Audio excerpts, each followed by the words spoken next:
What's going on, guys? Skylight here, and I want to give you my top 5 Battle Royale inspired games, or games that have Battle Royale, type game modes in there. So, pretty exciting genre that's pretty emergent here. So we're not seeing too many. I can only do a top 5. I don't even think there might just be 10 games that have Battle Royale game modes, let alone, BR focused games themselves. So we got top 5 here. I definitely really like the list. However, I do want to real quick give a shout out to like the Arma 3 Battle Royale, as well as Paladins actually has a sort of like Battle Royale-ish sort of game mode that they have in there. So that's pretty cool. We're going to see more of this added onto games in the future, but these are the games that have a huge emphasis on this. You either have like huge communities spread out from these entire games made out of this, especially for this list. Actually, 4 of these are completely their own separate games on this list. So with that in mind, it is something that I am looking forward to, but these are the 5 games that I think are the best currently at the moment, and probably may potentially be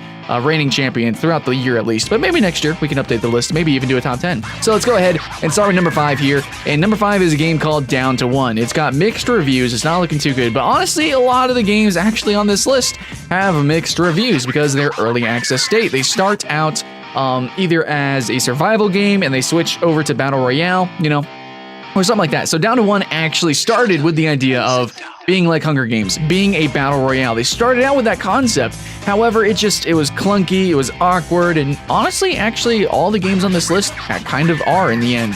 So Down to 1 is actually incredibly cheap. When I just last checked, it might have been a sale, but it was only $1. So if it actually went free to play and added skins, it probably could do fantastic. But currently right now, it is nothing special compared to the most popular contenders on this list. But at the same time, it's one of the very few BR experiences out there that set out to be a BR game before it was popular.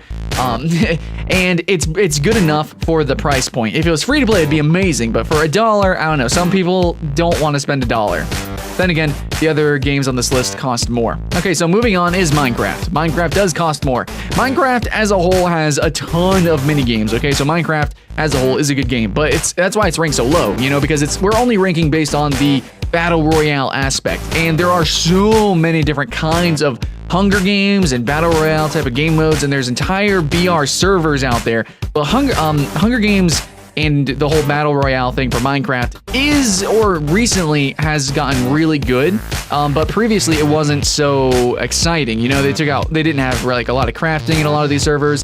The server / latency / combat of Minecraft wasn't very exciting. However, that has been updated and is continually getting updated. Here with the newest update, we actually got a combat update, which made PvP as a whole much more exciting. So I think all in all, it's actually maybe in a much better state than it has been previously. We're gonna have to jump in there and see about that. But with this genre exploding, we might see Minecraft itself exploding. Maybe there's going to be additional mods that go into Minecraft that make the Hunger Games / BR even more exciting. No doubt about that. So maybe next time we do this list, and it's next top 10, maybe next year, Minecraft might be significantly higher. So at number 3, we have Ark Survival of the Fittest. This actually started out as a mod for Ark, and now, just today, as I'm doing this video, it released as its own standalone free-to-play version. However, currently, it is incredibly buggy. Now, honestly, all the games on this list they have their fair share of glitches and bugs and awkwardness, I'll admit it, but this is really bad. Sometimes when you're just sitting there in the lobby, it gets to like 4 FPS. I have an i7, a GTX 970 as well, and everyone that I have talked to, everyone that's playing the game gets really piss-poor performance. And the base game of Ark already was not optimized that well, but this free-to-play Survival of the Fittest version is very unoptimized. However, the game already has paid tournaments. I think it's like $50,000 monthly potential. I had some big tournaments, a lot like an esport push potential, and I mean Ark is really popular. This is a free-to-play version of Ark as well. It is very good. It is good, and potentially it could be the best BR experience, but currently, in its current rendition, it definitely has some work. Needs some kinks ironed out there.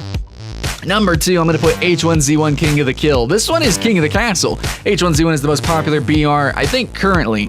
The matches are like hundreds of players. It's so fantastic. You have singles, doubles, and a lot of these do have alternate game modes with BRs. But H1Z1, for King of the Kill, it is just sort of like, it is the default. You know, this is the one that you want to compare to the rest, okay? You want to have more features in this game. You want to be better coded, better optimized, bigger map, more to do. Basically, H1Z1 is the one that you're going to compare every other BR game to, because it's just the one that's the most popular, and it used to be the most accessible. However, it is not going to be free to play any longer. It is going to be a $25 game, so I think in the end, Ark is going to surpass in popularity.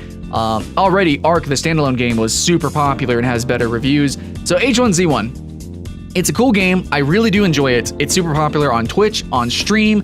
It is really fun. There's a lot of really intricate mechanics to the game, but at the same time, it's very accessible, where Ark is kind of hard to get into. It's unintuitive. There's a lot of crafting, a lot of intricacies. So for that reason, because at the moment, even though it is buggy, it's still way more solid than the other contenders, we're going to put it at number 2.